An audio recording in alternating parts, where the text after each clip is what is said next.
दोस्तों कहते हैं मुस्कुराने के मकसद न ढूंढो वरना जिंदगी यूं ही कट जाएगी।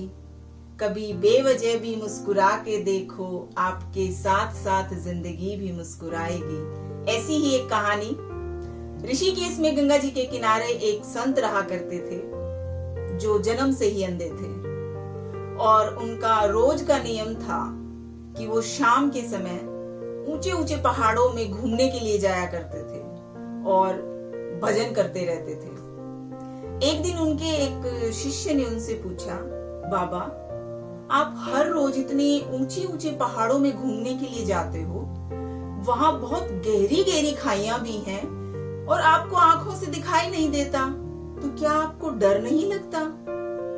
और अगर कहीं आपका पांव लड़खड़ा गया और आप गिर गए तो? बाबा ने कुछ कहा नहीं उस समय और शाम के समय शिष्य को अपने साथ ले गए।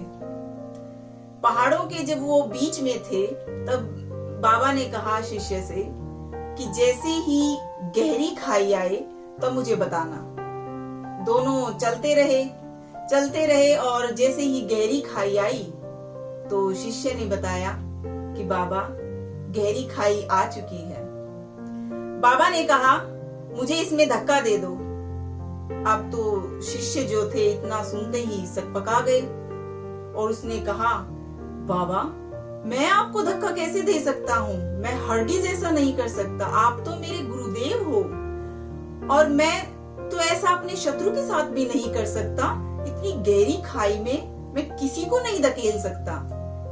बाबा ने फिर कहा, मैं कहता हूँ मुझे इस खाई में धक्का दे दो और ये मेरी आज्ञा है और मेरी आज्ञा का उल्लंघन करने के लिए तुम्हें नरकगामी होना पड़ेगा, तुम नरक में जाओगे। शिष्य ने कहा, बाबा मैं नरक भोग लूंगा मगर आपको हरगिज इस खाई में नहीं धकेल सकता। तब बाबा ने शिष्य से कहा, रे नादान बालक, जब तुझ जैसा एक साधारण प्राणी मुझे खाई में नहीं धकेल सकता तो बता मेरा मालिक भला कैसे मुझे खाई में गिरने देगा?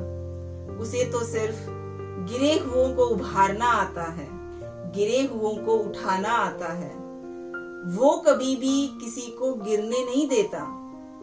वो पल पल हमारे साथ है, बस हमें विश्वास रखना होगा उन पर। जो भगवान पर विश्वास करते हैं वो हर मुसीबत से निकल जाते हैं, हर गहरी से गहरी खाइयों में से गुजर जाते हैं, ऊंचे ऊंचे पहाड़ों पे चढ़ जाते हैं।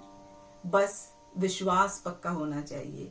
तो दोस्तों 3 चीजें हमेशा याद रखिए जिंदगी में, मुस्कुराना, शुक्राना और किसी का दिल न दुखाना। तो बहुत जल्द अगले हफ्ते फिर से मुलाकात होगी एक नई कहानी के साथ। तब तक के लिए अपना ख्याल रखिएगा।